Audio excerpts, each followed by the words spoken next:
Vamos al tema de Venezuela. Ya viene Mariana Schmidt, viene Pablo Cuellar también para colaborarnos con esto. Fíjate que Nicolás Maduro de nuevo nos saca el baile.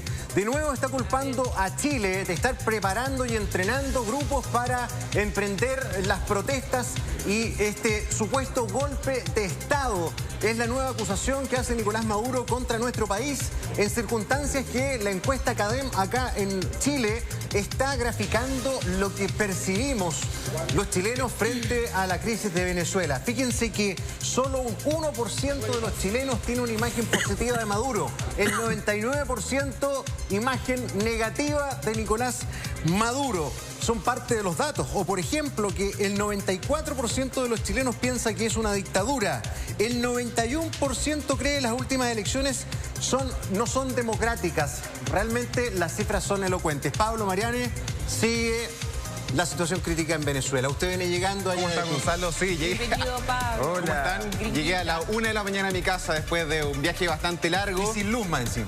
Y casi sin luz, porque me llegó en la mañana. En la mañana de ayer llegó mi luz en la casa y ahí mi esposa estuvo más complicada porque nuestra casa es súper helada, antigua, toda nuestra calefacción es eléctrica. Así que la noche estuvo ahí con mucha ropa y mucho acolchado. Oye, vengo llegando justamente de la frontera ahí con Venezuela, donde se siente la tensión. Hemos visto durante estos últimos días cómo se ha ido agravando la situación en Venezuela.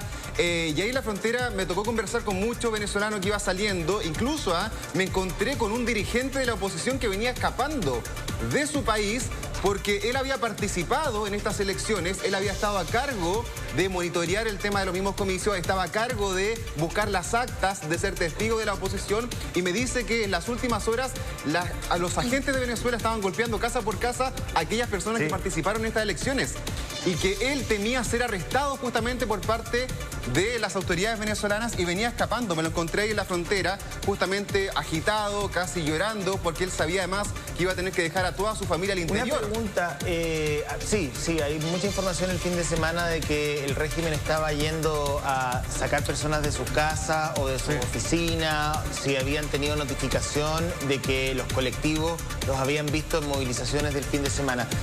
Hubo una versión, o hay una versión, que yo no sé si ustedes la escucharon o no y quisiera confirmarlo, de que habría una mesa oculta de negociaciones donde Estados Unidos estaría empujando a Maduro a salir de Venezuela con una suerte de amnistía o de inmunidad que permita que él se vaya a Rusia, se instale allí y pueda empezar una transición pacífica. ¿Es así o no? Esa información específicamente la desconozco, José Antonio, pero hay dos que te puedo decir que hay datos objetivos. Mega Noticias entrevistó en forma exclusiva durante la movilización del día sábado a María Corina Machado. Se subió al carro de María Corina y la entrevistó respecto a esta y otras situaciones.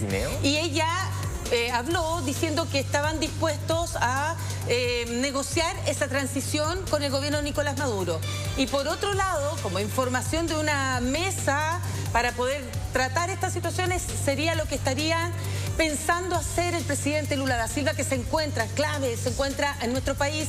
En breve tendría que sostener una reunión con el presidente Boric, que también Chile se ha mostrado dispuesto a mediar en este conflicto, lo cual me parece muy difícil porque nuestra relación con Venezuela está muy mal, pero sí hacer esta triangulación de los presidentes de Colombia, el presidente de Brasil y de México. Pero en esa triangulación, quien tiene el rol más fundamental en esto es Lula da Silva, porque no solo hay un diálogo directo con Nicolás Maduro, sino también es el dialogante para Rusia y China, que era tu pregunta. Una mirada muy crítica respecto a lo que hizo Petro, AMLO y Lula en la OEA, ¿no? Que ellos toman distancia y todos, bueno, pero ¿cómo? En fin, yo conversando el fin de semana. Negociar.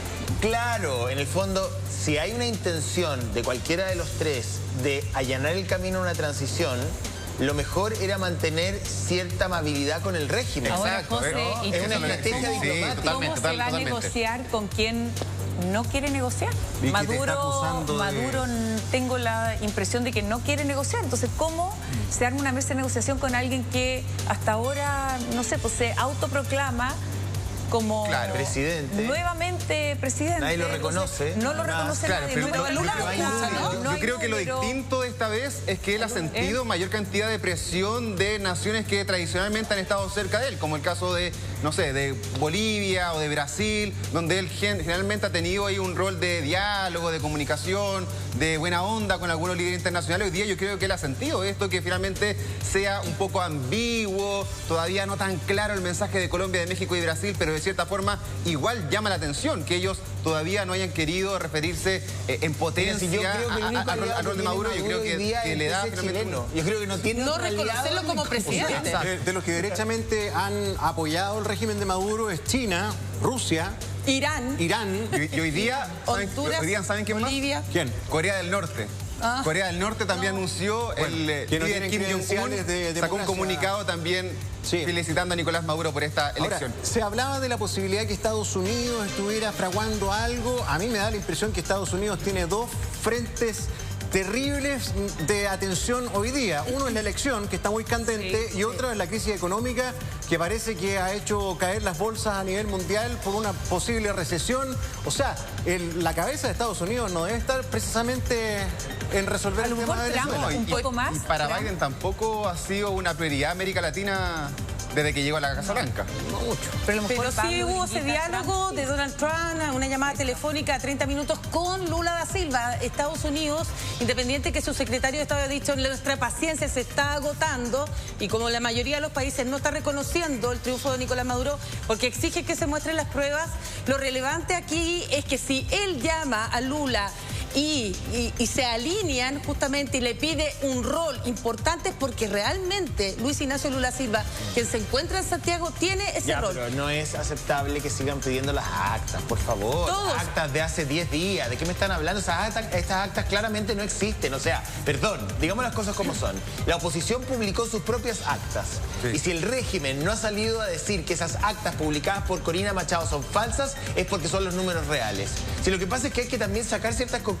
O sea, las actas de la oposición están publicadas desde hace por lo menos 5 días. El 80% de las actas. Han empapelado en la calle, también las han puesto en la calle. Exacto, lo que han hecho es encargarse de sacarles copia y están empapelando las calles de Caracas con las actas. La pega que hizo María Corina Machado es tremenda. Ella digitalizó todo con en una página web. Y ellos lo sabían, esas actas, perdón, si esas actas que están publicadas y que responden a los números del 80% de las mesas, el régimen, con lo bravucón que es Maduro, no ha salido a decir que son mentiras, es porque son las actas reales. Sí, oye, ellos sabían que podía haber finalmente este fraude dentro de las elecciones, por eso fue muy inteligente la oposición y puso en las mesas, en el más del 90% de todas las mesas, a personas que estuviesen de testigos, de apoderados fiscalizando, y que ellos obtuvieran esta acta que es pública para finalmente hacer este cruce de datos si es que el gobierno alegaba de que ellos habían ganado. Es decir, ellos ya a priori sabían que tenían que tener esta misma estrategia. Ahora, hay que decir que las autoridades todavía en el marco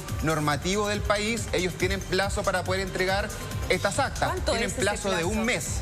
Son 30 días. Tienen un mes para poder entregar todas las actas, así que por ahora están dentro del plazo. Sin embargo, claro, están siendo manipuladas estas actas. Exacto, no sabemos finalmente si van a existir, y además ellos tienen la excusa perfecta de que ellos aluden a que hubo un hackeo dentro del sistema informático. Pero ojo que habló el centro Carter y descartó el famoso hackeo. No, claro. Exacto, pero lo descartó esta mañana. Pero eso es excusa para seguir diciendo, oye, podemos dilatar el proceso porque tuvimos un hackeo. Oye, pero y a propósito de los dichos de Maduro, de nuevo nos está sacando al baile. Exactamente, así que yo creo que lo primero que va a decir hoy día Gabriel Boric tiene que hacer alusión a lo siguiente. Vuelve a acusar y decir y afirmar, a pesar de la información que teníamos del fiscal Tarek William Saab, ha afirmado en las últimas horas en un encuentro Nicolás Maduro con la Guardia Nacional, estaban también los principales líderes de las Fuerzas Armadas, que Chile efectivamente estaba entrenando venezolanos en nuestro país con pinochetistas, y avalado estos entrenamientos con el gobierno actual. O sea, si uno trata de entender lo que quiso decir, es una locura. Pero pasemos a escuchar inmediatamente las declaraciones de Nicolás Maduro, a ver si a ustedes les hace sentido o no. Los centros de entrenamiento que los pinochetistas, los fascistas de Chile, con el aval del gobierno de Chile, tiene para venezolanos, para entrenarlos para buena parte de estas acciones terroristas. Así que estamos enfrentando, conteniendo, derrotando, desarticulando y pulverizando un golpe de Estado ciberfascista criminal. Y debemos consolidar el camino de la victoria que ya se ve en el horizonte. Los centros de entrenamiento... ¿Este hombre está aparentando una locura o realmente loco o preso de una mitomanía donde él está en un relato del imperialismo, cosas que no tienen ni una conexión con la realidad? Sí. O sea, de verdad que yo... No sé, uno invita a la comunidad internacional a entender que está tratando con una persona que está aparentemente, yo no sé si este relato está construido para algo, pero... A ver, yo está sugiriendo que Boric es pinochetista. Sea una cosa que eso es como contradictorio además el discurso. Por eso estamos a 2 doritos de que aparezcan los extraterrestres. O sea, estamos a 2 doritos de que aparezcan los extraterrestres en esta secuencia. Bueno, José Antonio, que bueno lo que hiciste tú, porque esta es la segunda declaración que hace, pero ahora sumó a que en estos campos de entrenamiento son llevados adelante por pinochetistas. Eso es lo nuevo de todos los antecedentes del otro día, pero tú quisiste confirmarlo con el propio fiscal. ¿Qué te dijo? Exacto, yo hablé internamente con el fiscal general de Venezuela, Tarek William Saab, y él me dijo que estaba investigando esta acusación que hizo Nicolás Maduro, porque en esa conferencia donde él denuncia que hubo un centro de entrenamiento aquí en Chile para enviar venezolanos violentistas justamente a su país. Pero para el fiscal también es cercano al régimen. No, pero si están todos enfermos, están todos de patio Entonces yo le pregunto cuáles son las pruebas que está dando el presidente Maduro para esto. Me dijo, estamos investigando esta situación, pero culpa a los vuelos que se han hecho desde Chile, a las deportaciones, de estar llevando en esas deportaciones a gente violentista a los que están detrás de las protestas. Acusa antes de la investigación. Sí. Eso además me parece gravísimo. Y mira cómo lo está haciendo. Está vestido porque él es comandante en jefe de las Fuerzas Armadas. Eso te iba a decir, para mí lo más grave... civil, ¿no? Eso para mí lo más grave no es lo que él dice, sino es la vestimenta. Es lo que está representando a través de este llamado. El vestido de militar, pensando de que esto es una guerra civil dentro del país. Y el segundo hombre más importante del chavismo, que es Diosdado Cabello, publicó anoche una fotografía donde él también sale vestido de militar con armas, portando, diciendo, aquí viene la paz en Venezuela. ¿Cómo tú vas a llamar a la paz en Venezuela? Armado. Armado. Ojo que el discurso ¿quiere enfrentar a tu pueblo con armas? Además, es que el discurso que ayer puso sobre la mesa Maduro es que están batallando contra un golpe de Estado que está en marcha. Y de ese golpe de Estado habemos, según Maduro, cómplices como el gobierno de Chile, que está preparando en centros de entrenamiento las protestas en su contra. O sea, así está. Ahora, mucha gente me ha dicho, ¿por qué hoy día Maduro podría salir si nunca ha salido? Si nadie desde Chávez ha podido hacer cambiar todo esto. Hay una gran diferencia, que yo creo que puede ser una ventanita que se abre. La presión migratoria. Los países también somos con las personas, somos egoístas, y cuando nos aprieta el zapato o el bolsillo nosotros también hay mucha más presión.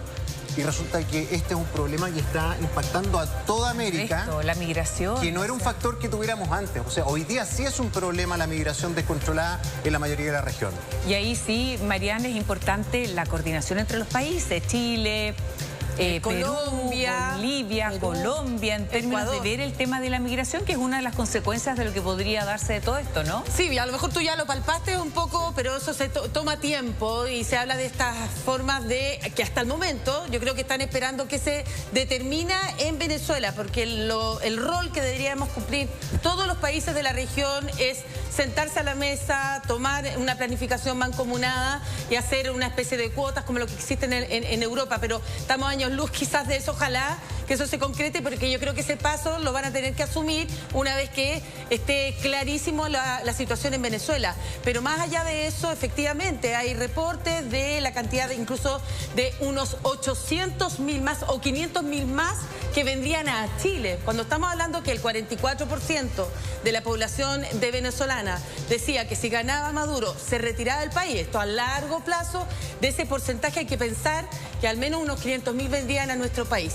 Y otro punto de esta locución que me llamó la atención de Nicolás Maduro: felicitó a sus Fuerzas Armadas de ser la columna vertebral para la paz, de su comportamiento ejemplar en las calles, que solo habían 17 víctimas fatales. Bueno, perdón, se cree que es mucho más. Ese punto, mira, ahí sí que ahí está, mira, representando lo más lúcido de todo lo que ha dicho.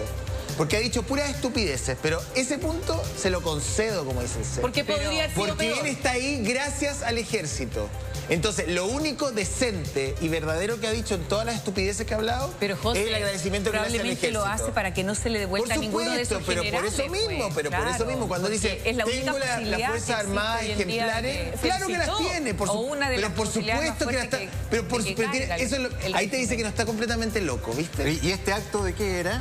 Esta actividad era del ascenso... 87 años de la Guardia Nacional. Y del ascenso de las filas, ¿no? Que suben de grado. Claro. Dicen que en Venezuela hay más generales que soldados, o sea, lo ha arreglado a todo bastante. Además, es verdad, tiene el triple o 4 veces el número de generales del ejército de los Estados Unidos. Exacto, y que no solamente están dentro de las Fuerzas Armadas, sino que lo han puesto en empresas estratégicas como por ejemplo la empresa petrolera, la PDVSA. Hay militares dirigiendo esta misma compañía, Él sabe que es técnica. Destino pende de la decisión del ejército. Y va a hacer todo lo posible por mantenerlos contentos. Entonces, esto no me mira. Lo que decías tú Tiene sentido. de ayer, que aparecía armado, ¿no es cierto? Exacto. Uno de ellos, ahora verlo así en uniforme hablando, que es muy distinto a lo que se había mostrado. O sea, ellos ven esto como casi una amenaza terrorista, como una guerra contra no solamente la oposición, sino que también con el extranjero. Es decir, ellos están viendo esto de una manera bélica que a mí me preocupa mucho, porque ya ha habido una gran cantidad de muertes producto de esta crisis en Venezuela. El otro día conversamos sobre la realidad que ha tenido desde la llegada al poder de Nicolás Maduro. Y desde el año 2014 ha habido más de 10.000 muertes por agentes del Estado en Venezuela. Más de 10.000 muertes. Ahora llevamos 17 en esta nueva crisis, pero obviamente para mí ese es el mayor dolor. Ver cómo sufre una población frente a un Estado que ocupa todo el poder, porque tiene el monopolio y gente de la que fuerza. está dispuesta a perder la vida incluso para que se respete lo que pasó con las elecciones, ¿no? Exactamente, con los dirigentes también con una serie de amenazas de que van a ser arrestados, aunque en las últimas horas Diosdado Cabello lo negó. Perdón, Tarek William Saab ha negado que estaban con orden de arresto tanto María Corina Machado como Edmundo González, pero sí hay que decir que hay un acto de valentía porque desde la clandestinidad aquí vemos a la verdadera líder de la oposición, María Corina Machado, finalmente sale a las calles, lidera esta masiva movilización. Lo que muchos se preguntan, ¿por qué no estuvo Edmundo González en esta movilización? Para que ustedes sepan, porque están con amenazas de muerte, están también en esta clandestinidad, pero ella aún así obtiene ese liderazgo. Liderazgo que ha hecho mucho sentido, sobre todo durante el fin de semana, y conocer un poco el perfil de ella, de esta ingeniera que ha tenido una carrera política con altos y bajos, porque ha logrado destacar, pero se ha encargado el régimen, en definitiva, de dejarla al margen, no solo de diputada, dejarla al margen, incluso como candidata presidencial. Exacto, una mujer que se enfrentó bien duro con Hugo Chávez en su momento. Bueno, fue acusada de planear un golpe de Estado. En ese momento ella fue a pedir a Estados Unidos ayuda, incluso ahí hubo un momento más tenso, pero que hoy día se ha erigido finalmente como la gran líder de la oposición, porque ella lleva harto tiempo finalmente liderando a la oposición venezolana, de un rol más de la derecha. Muchos han hablado de que hay varios de centro, por ejemplo Juan Guaidó era un tipo de centro, ella va desde la derecha, algo que era poco común dentro de la política venezolana, pero que efectivamente ha logrado ahí encarnar esta valentía que tienen muchos para enfrentar justamente a este régimen. Tenemos nota del perfil de María Corina Machado. Si ella gana, yo le entrego la banda y además si ella me permite, hasta un beso le doy de felicitaciones para felicitarla. 13 de enero del 2012. La diputada María Corina Machado emplazaba al entonces presidente de Venezuela, Hugo Chávez. Que usted tome la palabra para llamar al presidente de la República ladrón. ¿Cómo puede usted hablar de que respeta al sector privado en Venezuela cuando se ha dedicado a expropiar, que es robar? Cuando se dedica a insultar, sí. Yo primero le sugiero que gane las primarias, ¿verdad? Gane usted las primarias. Es lo primero que tiene que hacer, porque está fuera de ranking para debatir conmigo. Ingeniera de 56 años, la líder opositora lleva más de una década ligada a la política. Era la candidata a la presidencia que buscaría derrotar a Nicolás Maduro, pero en una acción que ella consideró ilegal, la Contraloría General de Venezuela la inhabilitó por supuestamente no incluir en su declaración jurada de patrimonio el pago de bonos de alimentación. No fue motivo para rendirse. Acompañó siempre como candidato a la presidencia a Edmundo González Urrutia, quien ha sido reconocido por varios países como ganador de los comicios.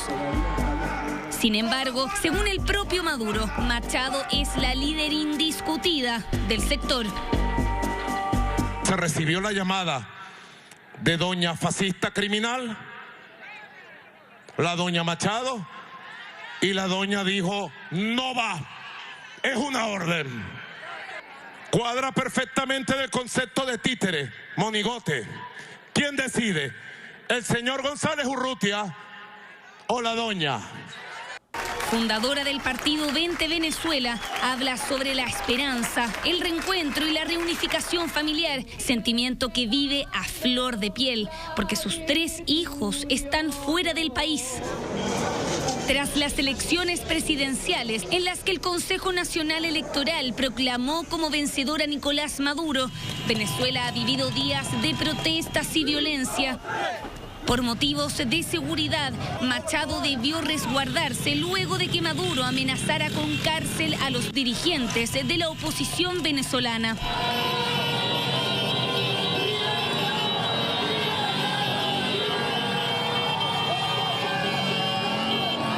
Pero no fue razón para abandonar la lucha por el retorno a la democracia. Machado salió de la clandestinidad y reapareció arriba de un camión que recorrió las calles de Caracas hasta llegar a la manifestación convocada por la oposición.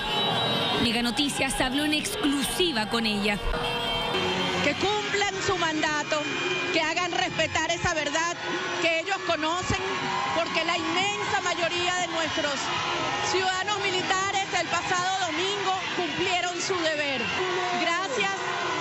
La historia de Venezuela la estamos escribiendo hoy. Gracias. Le falta un poco más. Para la próxima pudiera ser. Estudie un poco más la política. Es joven, es mujer, todo mi respeto. No la voy yo a ofender. Águila no caza mosca, diputada. 12 años después, Machado puede decir que ganó las presidenciales junto a Edmundo González con el 70% de los votos, según las actas que su comando le mostró al mundo. Al parecer, y siguiendo la metáfora de Hugo Chávez, esa mosca se convirtió en águila. Una figura, bueno, poderosa, llamativa, hoy en día muy carismática además, y la analogía impresionante, como claro, se la maltrató en un momento y hoy en día emerge como una de las figuras que logra unir a la oposición. Una vez le pegaron en la asamblea.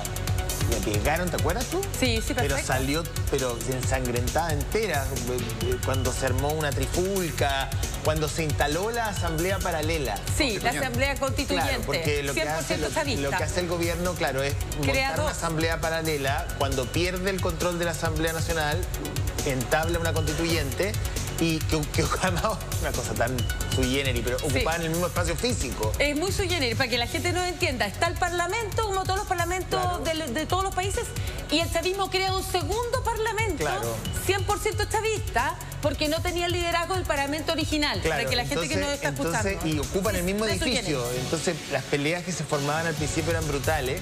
Y en una intervención policial, no me acuerdo, oye, le pegan a esta mujer. O sea, sale, yo me acuerdo que sangrentada, moreteada. Bueno, y sobre ese mismo, que existe temor hoy por la seguridad de ella. 100%. Yo me imagino que está tremendamente protegida, ¿no? 100%.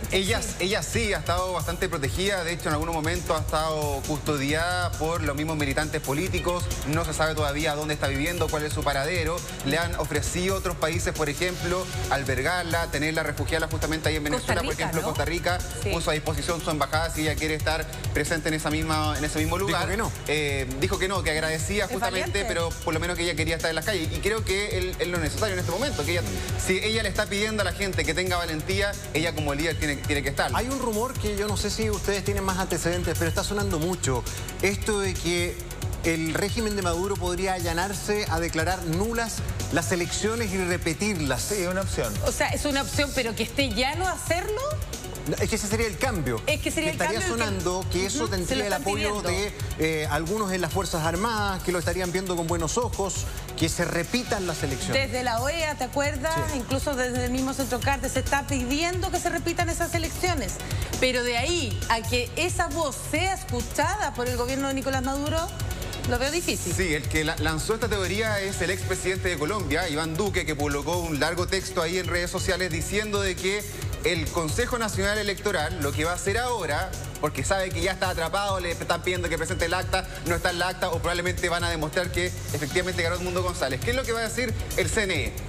Que hubo un hackeo, que las actas no están, y por lo tanto van a tener que repetir las elecciones. Así ellos quedan como aislados de cualquier tipo de desastre o fraude que ellos habrían cometido en estas mismas elecciones, y se va a pedir esa repetición, o sea, que serían en diciembre de este año, y que le daría un plazo gigante al gobierno para hacer volver campaña, a unar a sus masas, cambiar la estrategia y poder intentar ganar nuevamente. Porque en el escenario de que en 6 meses se repite la elección y se repita el resultado, entendiendo que el resultado tuvo un margen tan amplio que tú puedes caer 5 o 10 puntos, pero no vas a caer 30 puntos.